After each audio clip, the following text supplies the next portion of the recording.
Many thanks, David. Now, Rory, if you would give your 5-minute rebuttal and possibly take on board David's question about 2001 in Afghanistan. Well, it's extremely difficult debating David, given the enormous quantity of his charm. He appears to begin his entire speech with a book blurb for mine, which I've been writing down, put on the cover of my next book. It also, I felt, almost served as a kind of marriage advert. I'm extremely grateful to him. A Chicago speech, though, is a great way of looking at the differences between the two of us. Essentially, the problem about the Chicago speech of 1999 is it leads to Iraq in 2003. Not perhaps necessarily, not perhaps in terms of some ineluctable philosophical process, but because of the kind of instincts and intuitions which Blair and I think David share. And I'm just going to run quickly through what David just said in order to talk about what I see the problem as being, because these problems are sometimes quite elusive. The reason the Chicago speech was so successful is it appeals to so many of our instincts and moral intuitions. So the first one, you remember, David began by saying, Blair sees the world as being interdependent, right? Nothing too wrong with that, you would have thought. In fact, it ties in with the whole notion of the world as a global village. You begin to think about Friedman's books. In fact, it ties in with many of our assumptions about the direction in which global culture is going. He says we may be morally bound to intervene. Well, that also seems intuitively right. I mean, indeed, as David says, I don't think there's anyone in this room who wouldn't feel that we had both a moral right and an obligation to intervene in the case of the Holocaust. He says that if these countries tip towards democracy, it's broadly speaking good for them and good for us, and if they tip to dictatorship, broadly speaking bad for them and bad for us. He says that non-intervention holds dangers, that our international institutions are imperfect, the United Nations, for example, Gaddafi being on the Human Rights Council. And then he sets these various conditions. This is the 7th and final point. We have to be sure of the case, exhausted the diplomatic options. We need to be sensible. We need to be prudent. We need to think about the long term. But if you push into every one of those 7 points, and obviously within 5 minutes I don't have the time to push in those 7 points, you see the same problem again and again, which is a lack of understanding of the difficulty of the world and a lack of understanding of our own paranoia and megalomania. Right? The problem with the question of moral obligation, to take the second point, is yes, indeed, we may be morally bound. We may well have a moral obligation. But what are the limits of that obligation? Ought implies can. You do not have a moral obligation to do what you cannot do. It's all very well patting ourselves on the back and saying we have a moral obligation towards the people of Afghanistan or Iraq. But what are its limits? What kind of obligation? How many troops are you prepared to sacrifice? How much money are you prepared to spend? What kind of obligation is this? Is this like the obligation to your own people? And what can you do? It's true the world is interdependent, but that too carries with it its own dangers. The notion that the world is interdependent was exactly the kind of fears that drove and continue to drive this morass in Afghanistan. It's that fear that if Afghanistan falls, Pakistan will fall, the region will crumble. It's the kind of fears that we used to call the domino theory. And as for the rest of this, yes, it's true that Blair says we have to be prudent and we have to think about the long term and we have to consider our exit strategy. But what he fails to take into account are the nature of our own institutions. We are a very optimistic culture, but our military, above all, in its DNA, is optimistic. There is no soldier who says, or who we would ever want to say, this mission is impossible. We are defeated.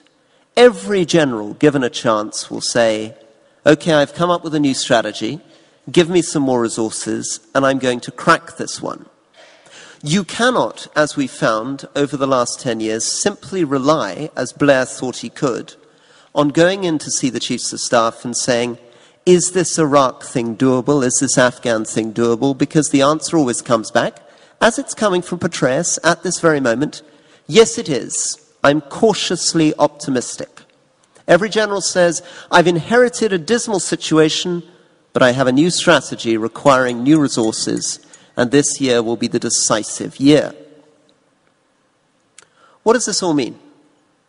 Well, this all means that if you understand that connection between the energies, the confidence, the optimism, and the fears that drove the Blair of the Chicago speech in 1999 to the Iraq of 2003, you see where the problem in intervention lies.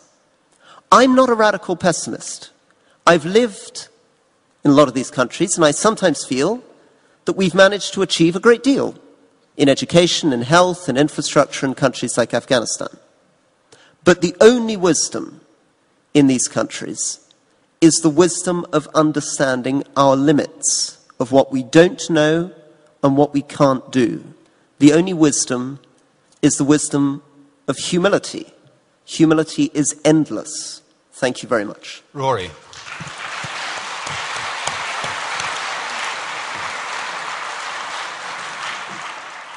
Just before David takes over, let me ask you, perhaps even on his behalf, since he asked the question, is it then your view that once Western forces had gone in and captured al-Qaeda bases, that we should then have got out? This is a question about Afghanistan. What I believe about Afghanistan is that what we needed was a light, long-term footprint. That in fact the decision in 2001 to 2002 to keep very few troops, not really get outside Kabul, not really get outside the cities, focus on health, education, infrastructure was the correct one. And that where we actually went wrong is that our fears and our illusions about our own power made us frustrated. We became perfectionists. We began to feel we weren't making as much progress as we wanted. We began to bring in more troops. So if you take Helmand, we went from 300 to 3,000 to 5,000 to 7,000 to 9,000 to 32,000 international troops in a place which has 3% of the landmass and 1% of the population of that country. And it's in our inability to understand our limits that the Afghan intervention went wrong. Thank you.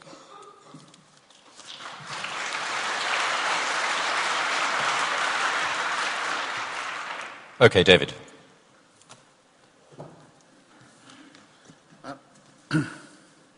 Rory said that it was precisely the Chicago speech, well, it wasn't precisely, but it was the Chicago speech, had embedded within it the instincts that led to the invasion of Iraq.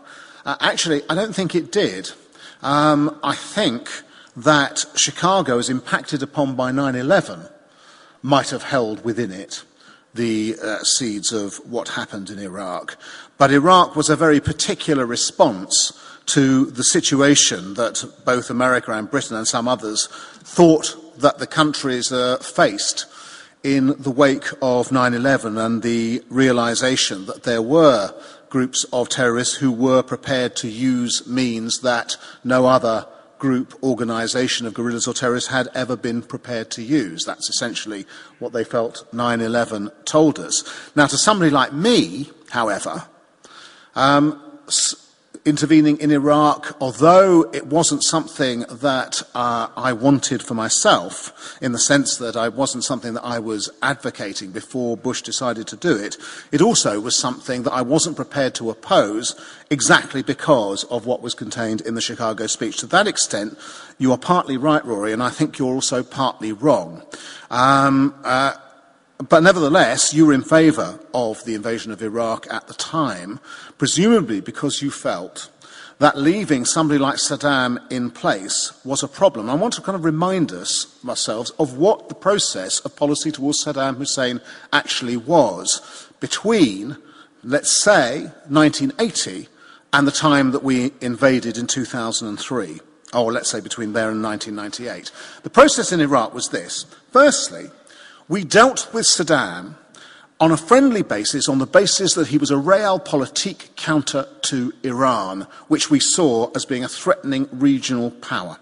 So it was a straightforward calculation of strategic interest which took no account of the internal conditions of the populations either of Iran or of Iraq. It was, in a sense, deeply cynical. It was also, in a way, Rory, deeply in itself prudent and realistic, but it was completely flawed and it had extremely difficult results. Partially as a result of this, Saddam felt emboldened to attack Kuwait, but Kuwait was more of an ally of ours than Iraq was, and this led to the war against Iraq. When that war was finishing, when it was finished, the Shia majority in the south rose up. At this point, we took the prudent case, maybe. We thought more about what we could do than we ought to do, certainly. President Bush did make a statement about how people could rise up, and then we offered no practical help to them doing it in the face of one of the largest armies in the region. The consequence was the suppression, with absolutely massive loss of life, amongst the Shia of southern Iraq, a place which Rory came later to know well. When that was finished, we then set up a series of UN resolutions to deprive Saddam of his capacity, because we had discovered, and we discovered during this process, that he'd had a nuclear program and a weapons of mass destruction program. We also set in place sanctions because, this is through the United Nations, because Saddam refused to comply. We did not enforce his compliance. The sanctions affected the general population of Iraq more than they affected the government of Iraq.